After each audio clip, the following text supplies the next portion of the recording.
tal amigos? Para mí es un gusto y un placer volver a estar con todos ustedes. Hoy desarrollaremos el capítulo 5 titulada con el tema Teorías biológicas de la criminalidad.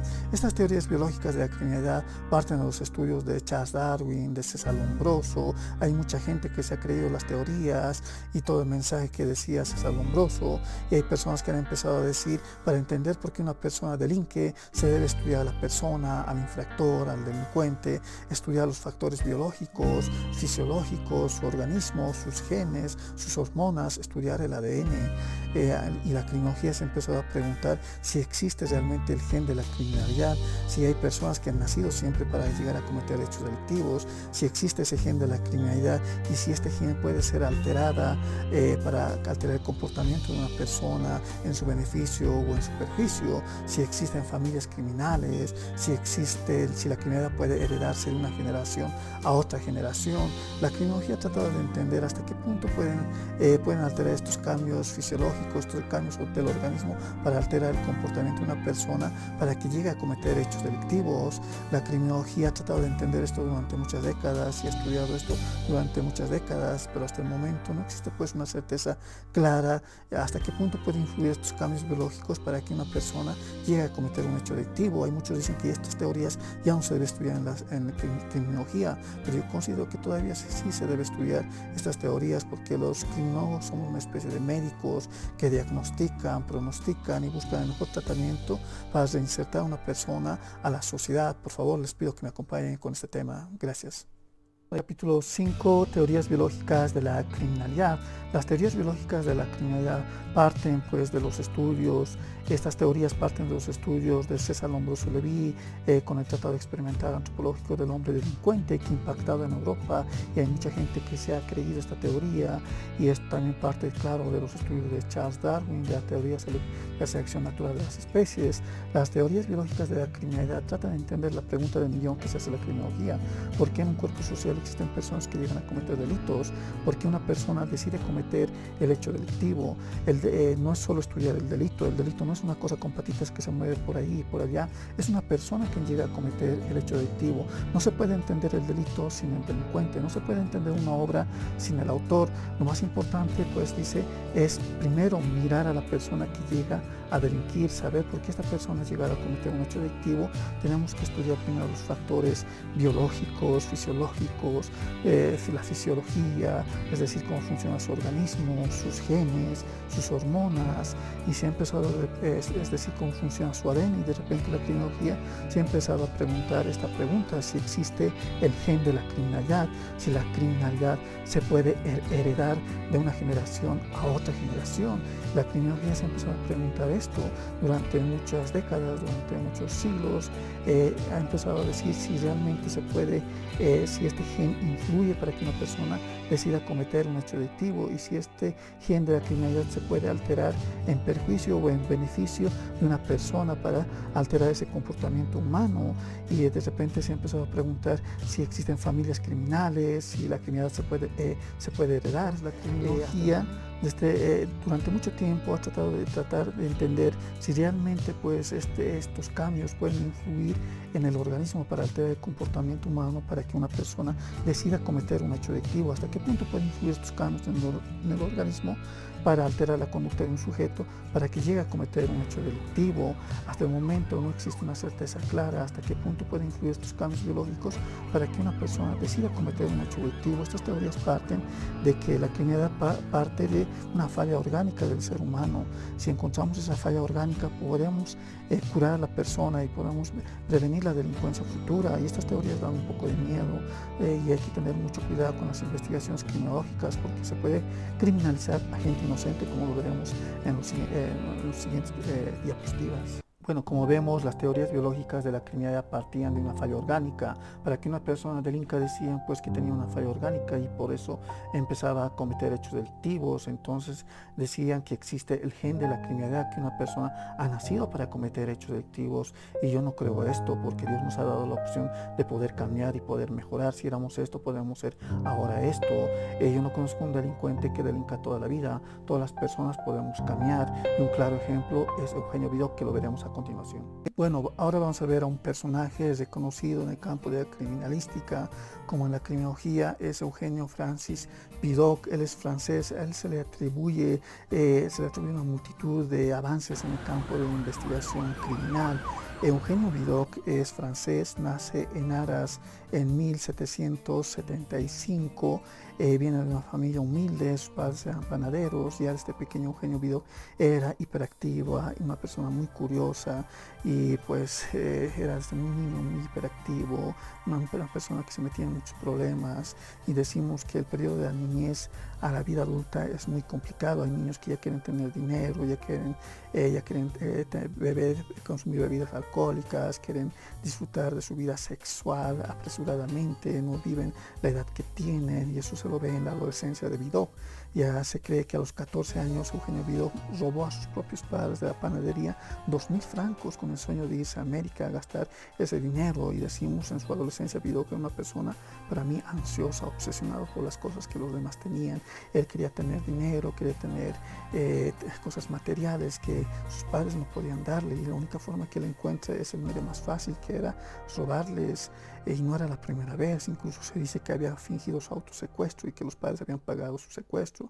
Cuando va a la calle, cuando está en la calle con el dinero, sus propios amigos los roban y se va como un hijo pródigo a la casa pidiendo perdón a los padres, pero los padres ya se habían cansado de él y lo echan a la calle.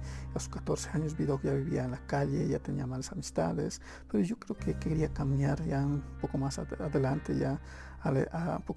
adelante, decide entrar al cuartel, decide ingresar a las fuerzas, al ejército francés, con el sueño para mí de cambiar, pero era muy egocéntrica, una persona que incluso desafiaba la autoridad, incluso desafió a su propio instructor a un duelo. Él era un buen espadachín, y eso pues se castigaba con la pena capital a través de la guillotina, y es ahí donde sus padres aparecen, interceden por Vidocq a través de la familia Chevalier para que le perdonen la vida, y dicen que le embarazó a la hija y que tenía que casarse. Se casa, después se divorcia, porque era una persona que no le gustaban los compromisos, una persona no responsable, que vivía el momento. Se va a Bélgica, donde corteja a una baronesa de mucho mayor edad, donde le daba todo económicamente hablando, pero de repente lo descubren y se escapa a París, y ahí forman bandas criminales, lo que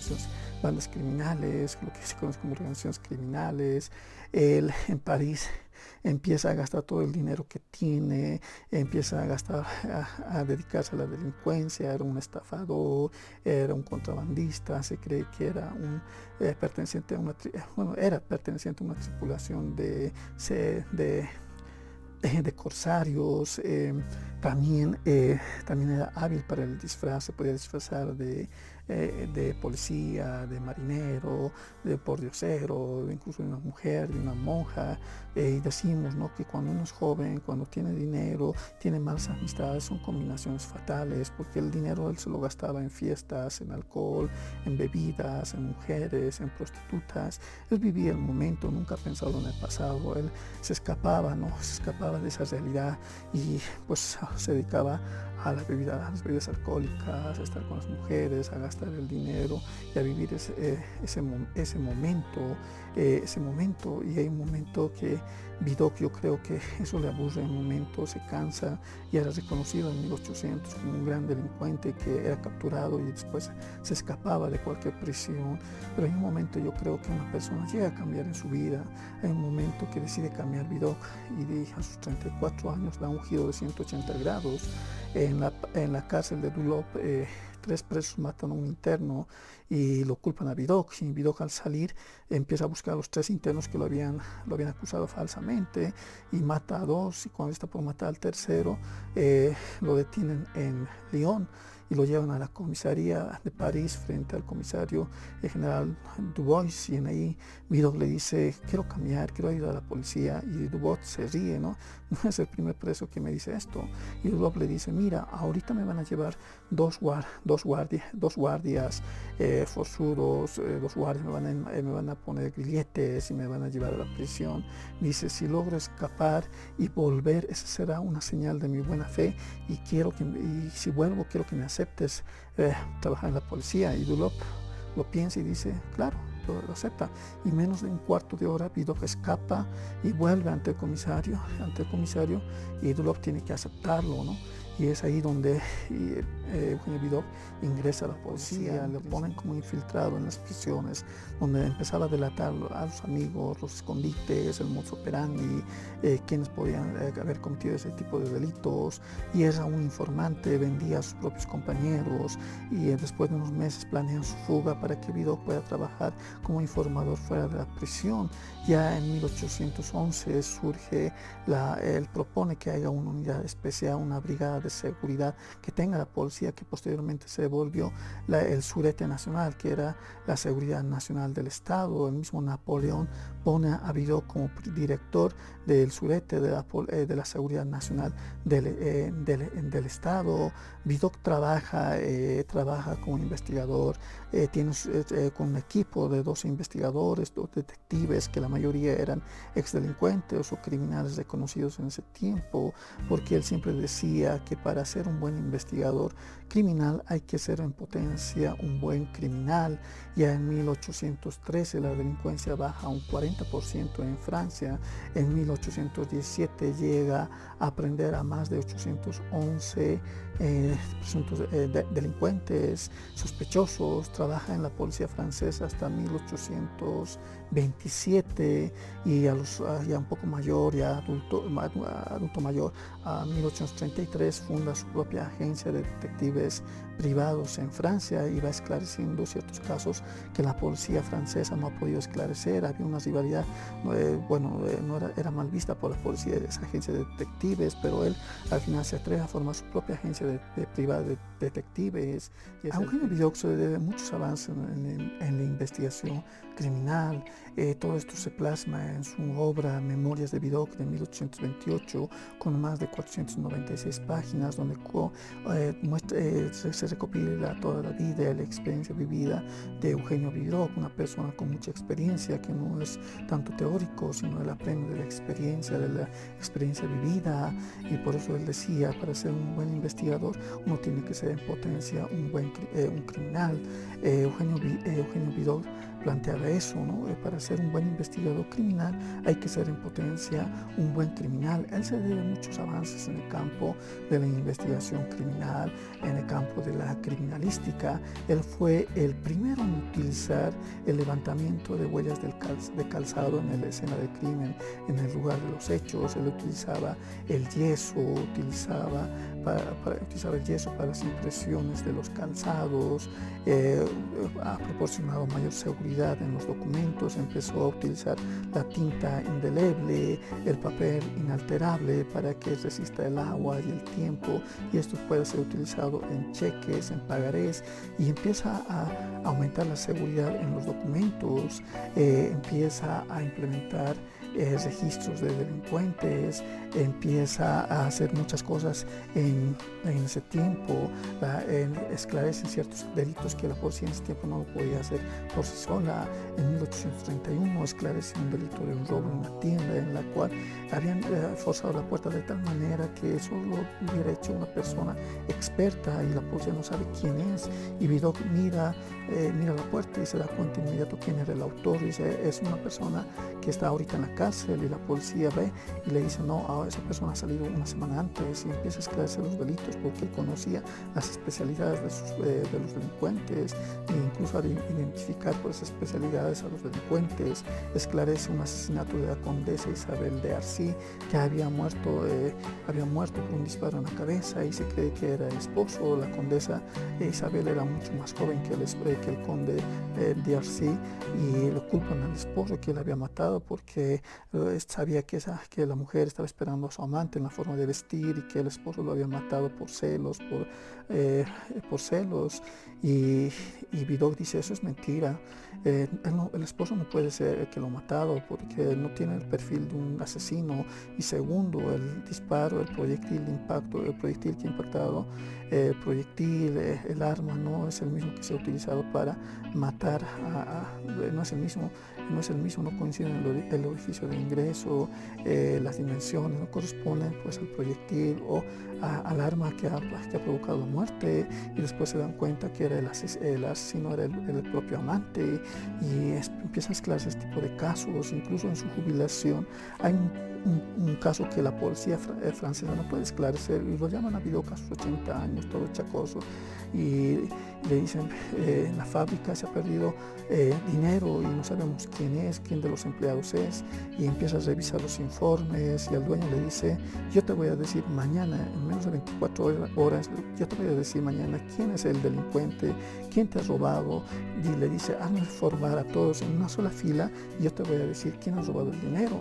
Y nadie lo cree, ¿no? Pero al siguiente día los hacen formar, Vidocq entra todo chacoso y la gente se reía, ¿no? El mismo dueño, la misma policía se reía, ¿no? Como un viejo vas a ver así en simple vista quién es el delincuente, ¿no? Vidocq esa noche estudia el caso con todo su equipo de especialistas y entra a las 9 de la mañana y les dice, yo te voy a decir quién es la señora de aquí adelante. Y todos se dicen, ¿por qué cree que es la señora? Una es la que tiene más experiencia, la que ha trabajado más tiempo, es la contadora, y aparte que es 9 de la mañana y está bien vestida, y es una persona horrible, fea.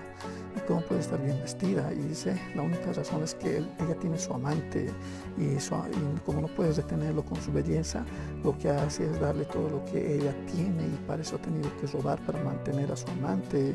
Y después ella confiesa y dice sí, y empieza a esclarecer ese tipo de casos, aún ya siendo una persona mucho mayor. Las cualidades de Vidocq es que también es una persona buena, nunca ha delatado, nunca ha delatado a las personas que habían robado por necesidad, por hambre. En ese tiempo no se tiene registro de ese tipo de delitos de bagatela. Nunca delató a las personas que habían robado por hambre, por necesidad. Eso es que para mí, más que honorable, es una persona muy inteligente. No sé qué tan honorable puede ser delatar a tus propios compañeros, hacerse famoso a costa de tus ex compañeros. Él era una persona que vive de la experiencia, pero una persona muy inteligente, y quiero creer que él sí quería cambiar, porque todo el mundo puede cambiar. Hay un momento que se aburre de la vida que tiene y ve que hay otra forma de sobrevivir, y empieza pues a utilizar todos sus conocimientos empíricos en la investigación criminal, y gracias a la obra, gracias a la vida de Vidocq se han hecho películas como Los Miserables, la Vidocq, El Emperador de París, que son películas muy recomendables, y eso te hace notar que todas las personas pueden cambiar en algún momento de su vida. Hay un momento que la persona cambia en su vida. Eso de decir tú eres una persona incorregible, no es bueno decirla, porque todas las personas podemos cambiar. Hay un momento que podemos rectificar, y necesitamos, por eso se necesita ayudarlos. Al final no son solo delincuentes, son seres humanos que pueden cambiar en esta sociedad. Bueno, vamos ahora al siguiente personaje muy reconocido, un francés perteneciente a la policía francesa, experto en antropología criminal, en fotografía, en estadística. Hablamos de Alfonso Bertillon. Este francés a través de lo que es la antropología ha implementado nuevos métodos para la identificación de criminales en su tiempo. Alfonso Bertillon habla de la identificación y clasificación de los delincuentes a través de sus rasgos fisionómicos, a través de sus señas particulares, tatuajes, cicatrices. Él se le debe muchos aportes en la investigación criminal. Inventó la ficha policial, el sistema antropológico de identificación personal, y en 1968 aplicó la fotografía para fijar el lugar de los hechos, el escenario del crimen. Él decía, se puede identificar a los delincuentes mediante la medición de las partes de su cuerpo. Ninguna persona va a tener las mismas mediciones. Habla de las señas particulares del cuerpo humano. Todos somos diferentes, todos vamos a tener diferentes medidas en la cabeza, el tronco, extremidades. Vamos a tener diferentes tipos de nariz, diferentes tipos de oreja. Nadie va a ser igual. Y él dice, tenemos que estudiar al delincuente, y sigue los estudios de su padre, que era también experto en estadística. Este autor, Alfonso Bertillon, oficial de la policía francesa, dice que no vamos a encontrar nunca a dos individuos que tengan las mismas medidas, y a través de estas mediciones Entonces se puede pues hacer el retrato hablado del delincuente, se puede tomar una fotografía de frente y de perfil y tener un retrato hablado del rostro, la cara de una persona. Nunca no vamos a encontrar dos personas que tengan el mismo rostro, la misma nariz, la misma oreja, los mismos ojos, la misma frente. Todos somos diferentes, decía Alfonso Bertillon. Él empieza a implementar, como hemos dicho, la fotografía métrica, la antropometría, el dibujo a mano alzada, las mediciones del lugar de los hechos, de los indicios en el lugar de los hechos. Es un personaje muy reconocido, pero lastimosamente pues toda su teoría fracasa porque en 1892 aparece un método de identificación de las personas a través de las huellas dactilares creado por Galton y Bucetich. Fracasa el bertillonaje de Bertillon porque se han encontrado pues dos personas que tenían las mismas medidas, el mismo conjunto de medidas, y dicen pues tienen falencias el bertillonaje, y se toma las ideas de Galton, que es uno de los primeros científicos que aplica la identificación personal a través de las huellas digitales, y es mejorado por el argentino-croata Juan Bucetich Kavasevich. Entonces aparece este método de identificación mediante las huellas dactilares a través de los dibujos de las crestas y surcos papilares. Plantean que son pues permanentes, que no aparecen desde los 5 meses de gestación de la vida de una persona y quedan toda la vida hasta su muerte o después de la muerte. Solo en la putrefacción se pierden estas huellas dactilares, y las crestas papilares pues que son también inmutables, siempre van a permanecer, no se van a poder modificar por más que uno se lesione, se corte, se queme, van a ser inmutables, siempre van a estar ahí. Y otra característica es que son diversas, nadie va a tener las mismas huellas dactilares, todas las personas van a tener diferentes tipos de huellas. Ahí nadie, no va a haber una coincidencia, es muy remoto la coincidencia de más de 200 millones, ¿no? Que uno pueda tener la misma huella dactilar, y pues que todos tienen diferente tipo de huella dactilar, y esto permite identificar a las personas a través de la carnet de identidad, del DNI, a través de un número de la serie, sección, y pues a través de los surcos, de la expresión interna, externa, verticilio, arcos, y pues todos tenemos diferentes huellas, diferentes identificaciones a través de la huella dactilar, y estas ideas de Bucetich se implementan en todo el mundo, y pues Bertillon queda relegado y resentido por todas las teorías de Galton y Bucetich, que ha marcado un nuevo método forense para la identificación personal y poder resolver los delitos de robos, asesinatos, y ha quedado pues ha permanecido en el mundo, y se ha dejado atrás las ideas de la antropometría, de la medición de las partes del cuerpo, que todavía subsisten, pero no han sido tan esenciales, y también pues para mí todavía sí es bueno, porque es verdad que todos tenemos diferente tipo de oreja, nariz, y esto han podido esclarecerse a través de la fotografía, a través de videos, poder identificar a los autores. Entonces tenemos ya a personas que han empezado a mirar al delincuente, las características físicas, y han empezado a hacer ciencia forense y a hacer conocimiento, porque el conocimiento no es pues de un rato que de repente una persona ya tiene conocimiento, que de repente el conocimiento no es inmediato, es muchas veces muy tardío, la gente lo adquiere a través de la experiencia, a través de los errores. Es mentira que existan los genios, el conocimiento no es como un taladro que ingresa y ¡pum!, ya tienes conocimiento. El conocimiento se adquiere con el tiempo, con los errores, a través de la lectura y a través de la paciencia. Uno va adquiriendo conocimiento, se aprende mucho más de los errores, y a través de estas investigaciones pues ha dado un salto a la ciencia forense y a la investigación criminal, que han sido a través del bertillonaje con Galton, con Bucetich, ¿no? Vamos a un personaje también reconocido en la historia. Hablamos de Charles Burke Corin, que es médico de profesión británico. Él estaba obsesionado en demostrar si Lombroso tenía razón, obsesionado en las teorías de Lombroso, si existen personas normales y personas que son de clase delincuentes, y que los delincuentes realmente sean pues personas no evolucionadas, personas que no han evolucionado como el resto de las personas que han nacido para cometer hechos delictivos. Y él empieza a estudiar a los internos, internos, tiene esa obsesión de estudiar a los internos para demostrar si Lombroso tenía razón en todos sus planteamientos. Mario Vargas Llosa dice que uno no elige el tema, sino el tema lo elige a uno. Este autor, Charles Burton Cody, empieza a estudiar a los internos para tratar de demostrar e investigar si realmente hay anormalidades físicas, mentales entre las clases criminales y los no criminales, y publicó una obra muy interesante en 1913, El convicto inglés, desde un estudio estadístico. Él estudia la prisión de Manchester, en la cual estudia a 3.000 internos y encuentra 96 características diferentes que se podría clasificar a los internos de acuerdo a su constitución y a sus características, y dice, los compara con los no delincuentes, los compara con los no delincuentes, con las personas normales, y ve que la condición física, las medidas, todo lo que Lombroso decía, eran iguales en los no delincuentes como en los internos, y dice, descarta la idea de que el delincuente nace, de que el delincuente tenga anormalidades físicas diferentes a una persona normal, porque ambas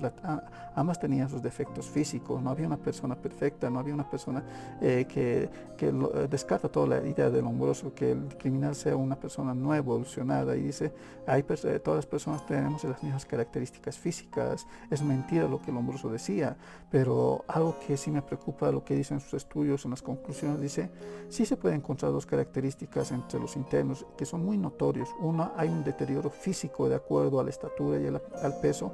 Un interno está más desnutrido, es una persona que tiene una condición física defectuosa, pues, de acuerdo al peso, a la edad, es muy notorio. Y dice, otra cuestión, dice, el delincuente tiene una mentalidad defectuosa. Dice, el delincuente es una persona que es proclive a la epilepsia, es neurótico, impulsivo, y eso pues realmente asusta, que afirma que todos los delincuentes tienen pues un deterioro físico, y él dice, esto se hereda, y la mejor forma de prevenirlo es evitar que se reproduzca, y eso realmente da miedo, porque la criminalidad no solo es pues de la gente humilde, no solo es de una sola clase, también hay criminalidad de cuello blanco, de guante blanco. Hay muchos criminales que no son nada tontos, por así decirlo, son personas muy listas.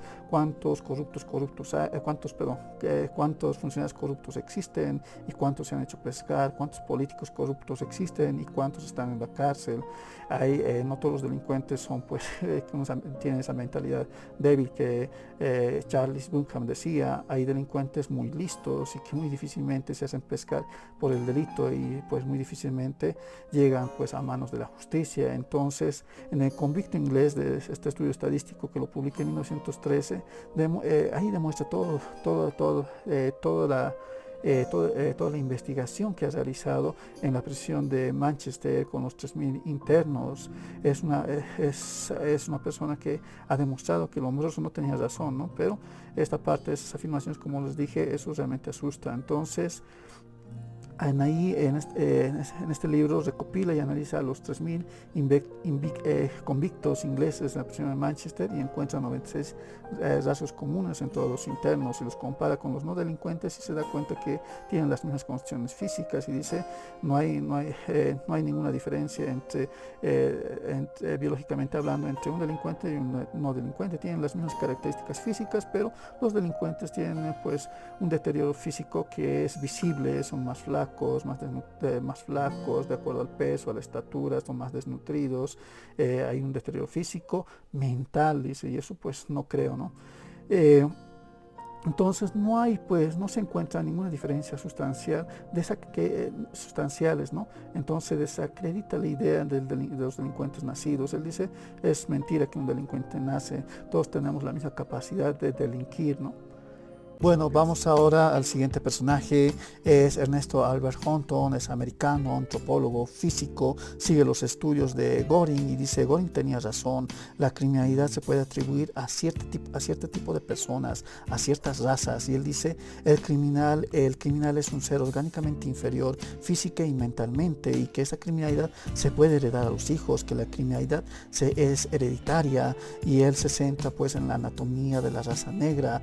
En ese tiempo había ese racismo contra esta raza, y él centra sus estudios, se centra en la anatomía de los negros, que refleja pues el racismo que existía en ese tiempo. Y él dice, los negros son potencialmente criminales, incluso es perteneciente en 1926 a la Asociación Americana de Antropología y Física, donde se estudia a la raza negra. Incluso en 1927 él es miembro del consejo donde se aprueba estudiar a bebés africanos con simios jóvenes. Imagínense, se empieza a hacer comparaciones entre bebés africanos con simios jóvenes, y él dice, los negros son potencialmente criminales, y se puede ver a través de sus rasgos físicos, a través de sus defectos físicos. Ellos son tremendamente peligrosos y en cualquier momento van a llegar a cometer hechos delictivos. Y escribe un artículo diciendo en 1932, ¿es el negro inferior? Ese será el negro inferior. Y en 1937 dice todo el comité, se publica un artículo y dice, la raza negra es filogenéticamente más cercana al hombre primitivo que la raza blanca. Y esto, señores, realmente asusta, porque no podemos criminalizar a cierto sector, a cierta gente, a cierta raza, porque todos somos potencialmente criminales. Acá en Bolivia los ejemplos son mucho más drásticos. Se ha criminalizado a los indígenas, a las personas humildes. Nadie podía pensar diferente antes de la revolución en Bolivia, antes del 52 y siguientes. No podían ni siquiera votar, las personas de campo, las mujeres. Había también ese racismo entre la raza indígena, y todos lo hemos vivido. En ese tiempo te decían indio, yocaya y milla, y eso no me parece correcto, porque el color de tu piel o la raza no te hace mejor o peor. Entonces decimos, no hay razas superiores o razas inferiores. La persona vive en el lugar, se tiene que habituar en ese lugar. No podemos criminalizar a gente inocente. No hay razas superiores o puras en el mundo. Todas las personas habitamos en un mundo, nos tenemos que habituar, nos tenemos que adaptar a ese mundo, y tenemos que ser tolerantes, y no podemos tener ese odio, ese racismo que tiene que acabar. Por estas teorías realmente de Ernest Albert Hunton realmente asusta, realmente se criminaliza a gente sin conocerla, y estas afirmaciones realmente dan miedo, y realmente pues detesto este tipo de investigaciones. Bueno, ahora vamos con la biotipología. ¿Qué son las biotipologías? Nacen en el siglo XIX y empiezan a estudiarse. Las ideas de César Lombroso repercuten en muchos médicos, en muchas personas que investigan y ven y dicen, algo de razón sí tenía Lombroso, y nacen las biotipologías en el siglo XIX. La palabra biotipología se desarrolla del latín bio, que significa vida, tipo, que significa forma, logos, estudio o tratado. Entonces, biotipología significaría el estudio de las formas corporales, Entonces, como dijimos, las biotipologías nacen en el siglo XIX en un supuesto primordial de que las personas actúan de acuerdo a su condición física, que la condición física es muy determinante en la conducta y el carácter de un sujeto. Cada persona actúa de acuerdo a su condición física, y algo de verdad sí puede tener estas teorías. Y ha habido un representante en Alemania, Ernesto Kresmer, médico, psiquiatra, profesor de la materia de psiquiatría, de la materia de neurología, que ha empezado a decir que en las biotipologías hay una correlación entre las formas somáticas corporales del hombre con la esfera psíquica y el temperamento y el carácter de una persona. Es decir, la condición física determina el carácter y la conducta de una persona. Ernesto Kresmer, como dijimos, es alemán, es profesor de psiquiatría y neurología del Instituto de Tubinga en Hamburgo, y en 1929 incluso ha sido nominado para ganar el Premio Nobel de Fisiología y Medicina. Estuvo nominado al Premio Nobel, imagínense, de Fisiología y Medicina, con esta obra muy importante en su vida, que es Constitución y Carácter, que lo publica en 1921. Constitución y Carácter dice que las personas se dividen en 5 tipos de personas, 5 biotipos: el leptosomo, el atlético, el pícnico, el displástico y el mixto. Ahora, Ahora veremos este tipo de personas, las más importantes y que repercuten en criminología. En criminología son importantes el estudio de las primeras tres, el leptosomo, el aclético y el pícnico. El leptosomo, el asténico, el leptosomático o asténico, su representación gráfica es una línea vertical, como se puede ver en el gráfico. Su representación gráfica es una línea vertical, un palito. Son de estatura mediana o alta o excesivamente altos, son esbeltos, delgados, se puede contar sus costillas. La palabra leptosomático significa leptos, significa delgado, estrecho, y soma significa cuerpo, entonces serían de cuerpo delgado, son de figura delgada, con un rostro flaco, ovoidea, con una afilada nariz, le llaman el perfil de pájaro. Su modelo es Don Quijote de la Mancha y, como dijimos, son de estatura mediana o alta, tienen una piel pálida, blanca, tienen una cabeza pequeña, la cabeza es pequeña, con una cara ovoide, con el cabello fuerte y vigoroso, es de cuerpo delgadito, se puede contar sus costillas, los hombros son caídos, tiene poca musculatura, brazos flacos, extremidades largas, con poca musculatura, y el temperamento que dice que tienen son esquizomáticos. El esquizomático quiere decir que tienen un estado de ánimo dividido. Esquizo significa dividir, timo significa estado de ánimo, entonces son personas que tienen un estado de ánimo dividido. Dice, son introvertidos, son callados, apáticos, poco sociables, nerviosos, irritables, idealistas, siempre quieren hacer algo, tienen fluidez de ideas, no pueden fácilmente relacionarse con otras personas, son desconfiados, solitarios, son calculadores, fríos emocionalmente, separados muchas veces del medio social, son personas idealistas, como dijimos. La criminalidad que puede tener el leptosomático, dice, cometen delitos económicos, robos, hurtos, fraudes, estafas. Son delitos, como dicen, bien planeados, bien difíciles de descubrir, son delitos bien planeados, difíciles de descubrir o probar. Según Schwab, dice, empiezan a delinquir pues desde muy temprana edad, desde los 14, en la adolescencia, generalmente su vida delictiva, entre los 14 a 19 años, dice Schwab, que tienen esa vida delictiva. Entonces, los leptosomáticos cometen más delitos económicos, robos, hurtos, fraudes, estafas, pueden llegar a cometer delitos de cuello blanco, de guante blanco, son personas frías y calculadoras al momento de delinquir. Vamos con el siguiente biotipo, es el aclético. La palabra aclético viene del griego acléticos, que significa relativo al que compite, es la persona que le gusta hacer ejercicio, la persona que está en constante competencia.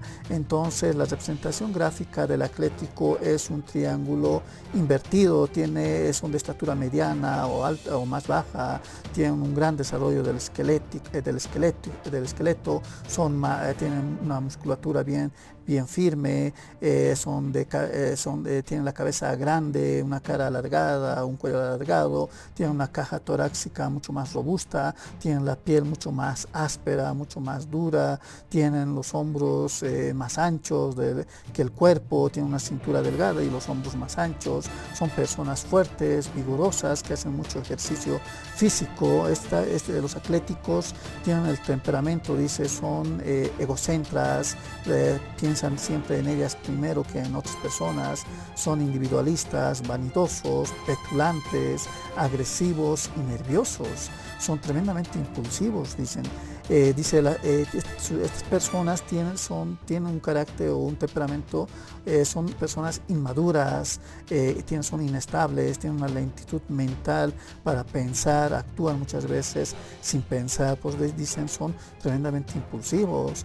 Y en la criminalidad, dice Krismer, el atlético es el más delictógeno, tiene una criminalidad alta, tiene mayor inclinación a la criminalidad, y dice, cometen delitos contra las personas, pueden cometer asesinatos, violaciones, robos agravados, robos contra la propiedad, utilizan siempre la fuerza, la violencia, la crueldad, son agresivos e impulsivos. Schwab decía que cometen delitos hasta los 55 años de edad, empieza a verse desde la adolescencia hasta los 55 5 años de edad, este tipo de personas llegan a cometer delitos, son tremendamente violentos, dice, y los más delictógenos. Entonces, el atlético sería el biotipo más criminal, el más delictógeno, el más peligroso para Ernesto Klezmer.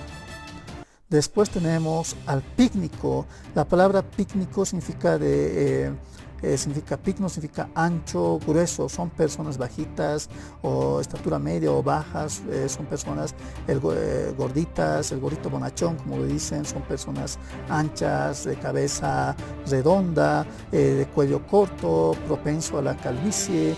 Tiene ojos pequeños, hundidos, tiene una piel blanda, suavecita es la piel, músculos, poca escasez de firmeza en los músculos, tiene el abdomen mucho más ancho que el tórax, es decir, tiene su barriga más propensa, su temperamento, dice, tiene un estado de ánimo circular,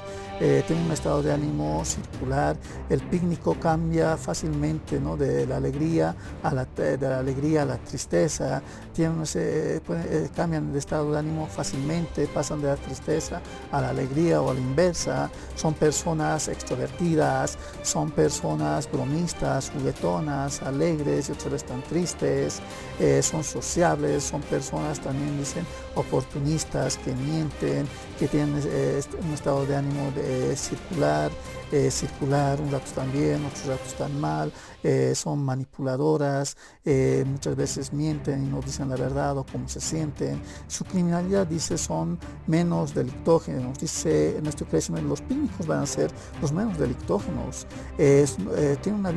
Son los menos delictógenos.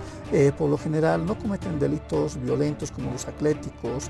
Dice, pueden cometer delitos económicos, pueden dedicarse a la estafa, a los fraudes. Tienen la agilidad mental para cometer este tipo de delitos, pero también pueden cometer delitos sexuales. Dicen, son personas, delitos sexuales no violentos, ¿no? Claro, ¿no? Utiliza la seducción, el engaño, la mentira para enamorar, para seducir y cometer un delito de violación, un estupro, no meterse con menores de edad. Utilizan el engaño y la seducción. Tienen tendencia al consumo del alcohol, las drogas, son más proclives a la vida fácil, tienen más tendencia a ese consumo de alcohol, drogas, por la misma sociabilidad que ellos tienen, están más con los amigos, etcétera, no saben decir no muchas veces los pícnicos, y por eso tienen esa tendencia al alcohol, a las drogas. Schwab dice que por lo general cometen delitos en la vida adulta. Por lo general los pícnicos en la adolescencia son personas muy responsables, pero ya en la vida adulta, de esos 25 a 50 años, ya se puede ver este tipo de delitos económicos, sexuales. Recién a los 25 años empieza, ¿no? Ese instinto, ese deseo sexual o el deseo económico que tiene, y empiezan a cometer en la vida delictiva de los 25 a 50 años. Claro, cuando uno empieza a cometer delitos siendo un adulto, ya pues el índice, su vida delictiva va a ser mucho menos, ¿no? Cuando mayor edad la persona comete el delito, la vida delictiva va a ser menos, ¿no?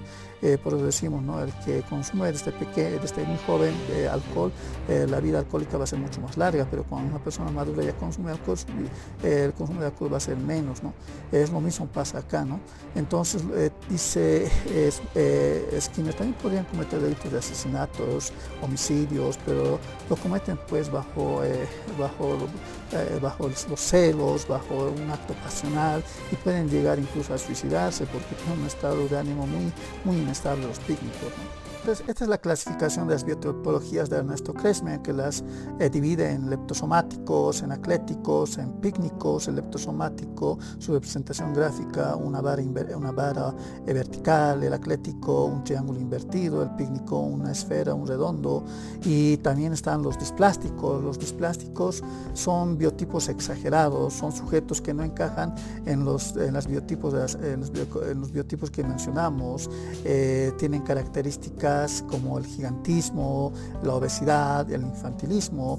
Dicen, estos pueden cometer delitos contra la moral, delitos sexuales, pero no van a ser violentos. Es decir, el ejemplo del gigantismo, el obeso, el infantilismo. El gigantismo es una enfermedad hormonal causada por el excesivo crecimiento debido a la hormona del crecimiento. Hay un crecimiento desmesurado, es decir, empieza a desarrollarse en su adolescencia y exageradamente.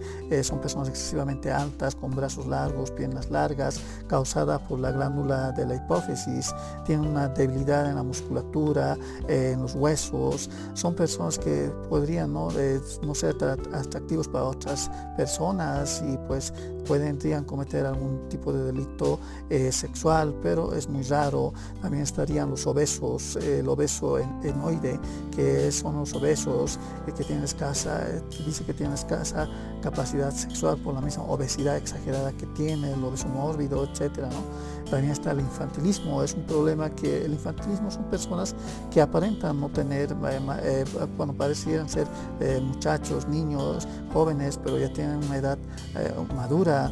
El infantilismo tiene un problema en la glándula de la pituitaria, ya que producen hormonas de crecimiento y desarrollo, pero en el infantilismo no se nota, ¿no? El desarrollo de esas personas parecen realmente niños, pero son personas adultas.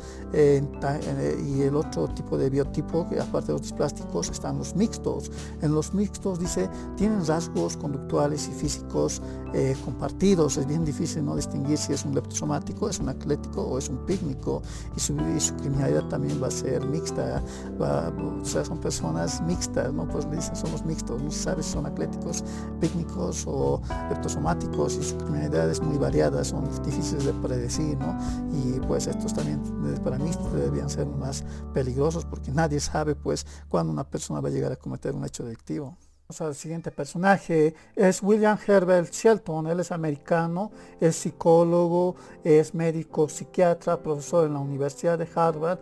Él también está interesado en estudiar la criminalidad, porque una persona delinque y él empieza a estudiar la criminalidad desde un estudio del blastodermo. Él dice que todo individuo procede de una célula que en la unión del óvulo y del espermatozoide van formando una célula única. Esa célula se le llama blastodermo. La propuesta de Shelton es una propuesta con base biológica.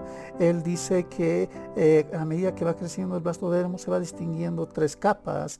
En la capa externa se denomina, dice, ectodermo, y en la capa intermedia el mesodermo, y en la parte central es el endodermo. Él dice el ectomorfo son personas de contextura alta, delgada, músculos pobres, extremidades largas. Su carácter temperamental va a ser, dice, cerebrotómica. Son tímidos, no son sociables, son desconfiados, pueden cometer delitos contra la economía, estafas, fraudes. Son personas muy individualistas e inteligentes y poco sociables.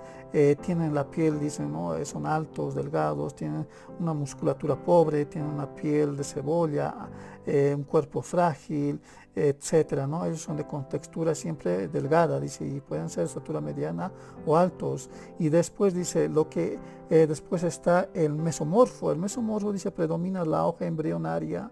La hoja embrionaria intermedia del blastodermo es la parte central que está en rojo, como ustedes pueden ver, es el mesodermo. Predomina el sistema motor, tejidos y huesos. Son personas de contextura mediana o alta, son personas con mucha musculatura, son muy atléticos, no les cuesta llegar a ser flacos.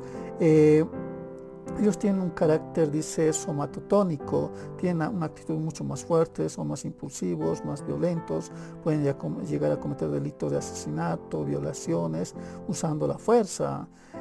También está el tercero, que dice, donde predomina la hoja embrionaria interior, es el de la parte central. Lo que está con negro le llamamos el endomorfo, el endodermo, que predomina las vísceras y el estómago. Tienen la piel suave, un abdomen que prevalece al tórax, el gordito bonachón, escaso desarrollo de las extremidades, son de estatura mediana o bajito, son gorditos, una cabeza redonda, un abdomen más sobresaliente, el gordito bonachón, ¿no?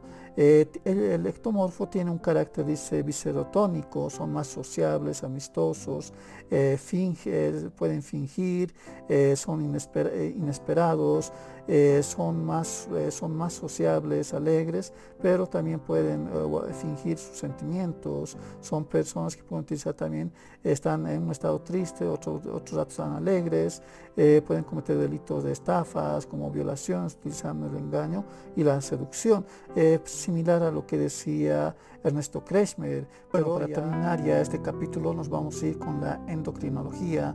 La endocrinología, aparte de las sustancias hormonales, la endocrinología dice que hay determinadas sustancias hormonales que determinan el carácter y la personalidad de un sujeto, más que todo el carácter de una persona. Hablamos del pineal, del hipotálamo, de la hipófisis, del tiroides, paratiroides, del timo, las cápsulas suprarrenales, el páncreas, los ovarios, los testículos. En el hombre, que hay alteraciones o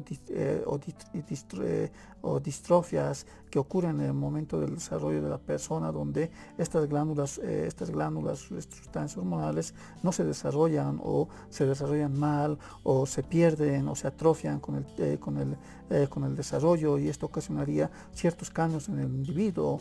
Se han empezado a decir que el hipotálamo, que se encuentra acá dentro del cerebro, una cosa pequeñita, que dice el hipotálamo está señalado como el centro neuronal de las emociones y centros del control de la agresividad, y las glándulas suprarrenales que se encuentran, como lo pueden ver en el gráfico, en medio casi en medio del tórax, por arriba del páncreas. Dice, las glándulas suprarrenales son el centro endocrino que segregan la adrenalina, las emociones de una persona. Incluso estas teorías plantean que si una persona tuviera algún tipo de cambio o atrofia de estas sustancias hormonales, generarían pues cambios psicológicos. Pueden generar cambios psicológicos, pero eso no es determinante para que una persona llegue a cometer hechos delictivos.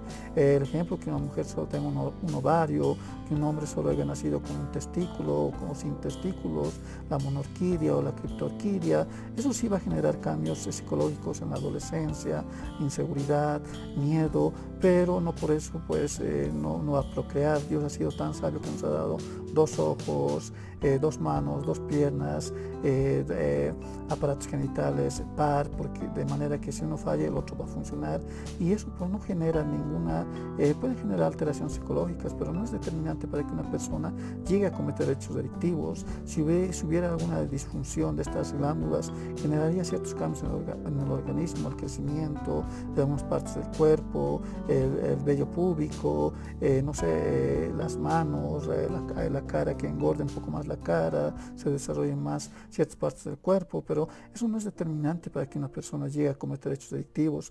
Por eso estas teorías pues no sirven en el campo de la criminalidad. Hay muchos criminólogos que ya no lo ven desde el punto de vista de la criminología.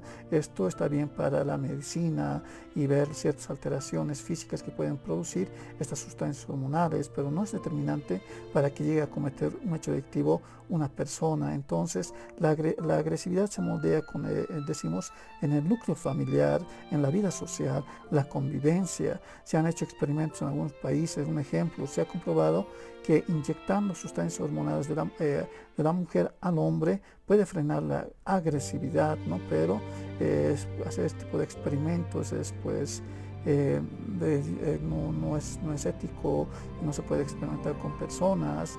No podemos decir no castremos a todos los violadores o inyectémosles ciertas hormonas para frenar ese líbido, para frenar ese pensamiento. Es que cada persona tiene una personalidad diferente. Al menos las personas venimos de dos o tres, tenemos diferentes tipos de personalidad, diferentes tipos de combinaciones genéticas.